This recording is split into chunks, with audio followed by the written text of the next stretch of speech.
So when I was 2 years old, I had a near-death experience where I was outside with my mom, my brother, and my sister, and out of nowhere, I just stopped breathing for about 15 seconds, and my mom is jerking me, patting my back, screaming my name, Lee, Lee, Lee, and everybody else is just looking at us, wondering what's going on. Well, it's obvious that I made it because I wouldn't be here today, but unfortunately, my mom isn't. So this is going to be a story that I'm going to tell you about how I visited her grave and my trips there. So my mom died when I was 3 years old, and my grandma took me, my brothers, and my sisters in.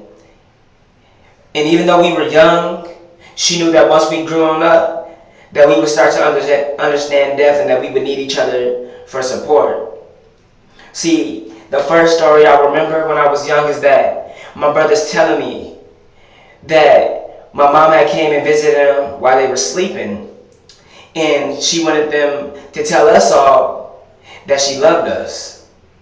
So, I always thought to myself, well, why haven't you come to visit me?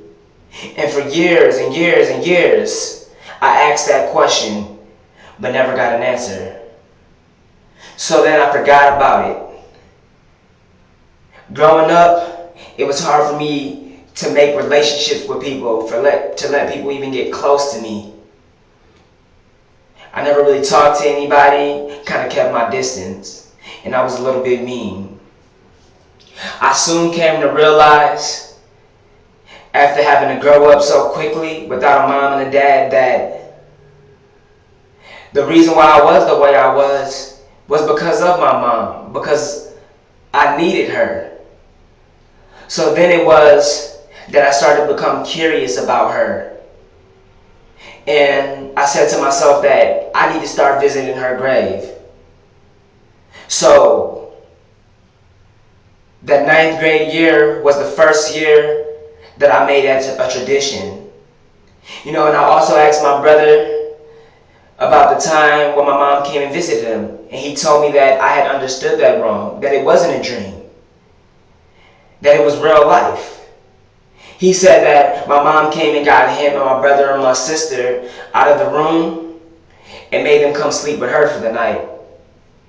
She put her hands around all of them and said, if I die, I want you guys to know that I love you all.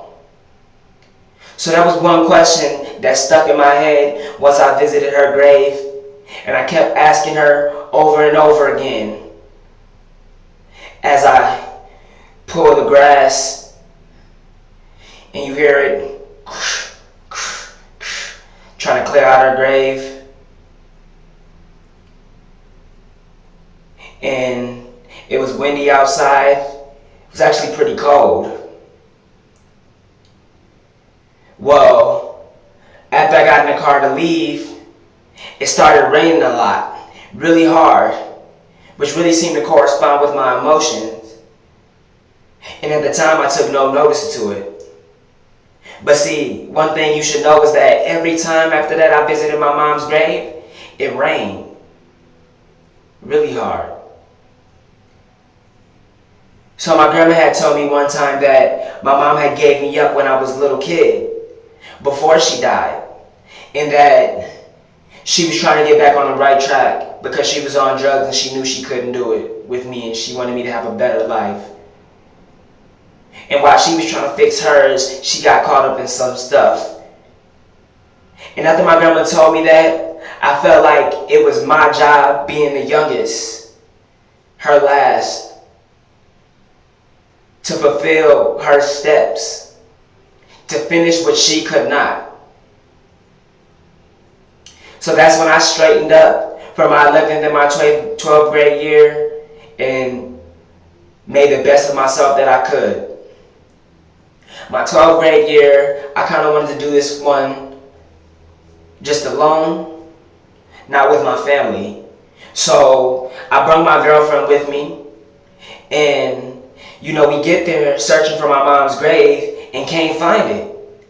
While I'm ready to turn around and just walk away, she says, no, I want to find it. So I keep walking past, and I can't find it. Then she comes over to where I'm at, looks down, and it's there. So we go and we sit down, and I take notice to her grave that it's bigger than what I've noticed before.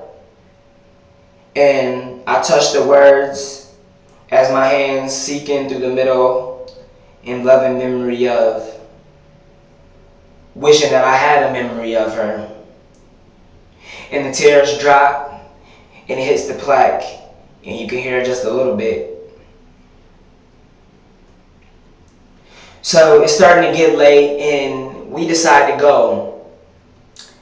And we're sitting here debating, tugging back and forth.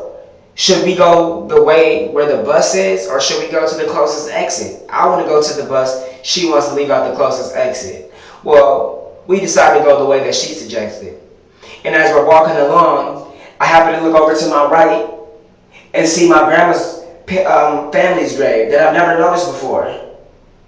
And I thought it was really pretty interesting, so I snapped the pictures, and I find out that some of them are still alive. So I was really excited to tell my grandma I couldn't wait. That lifted my mood. So as we get to the outside in the long stretch, we get to walking, and I can hear the sound of the chain from the guys playing basketball, jingling.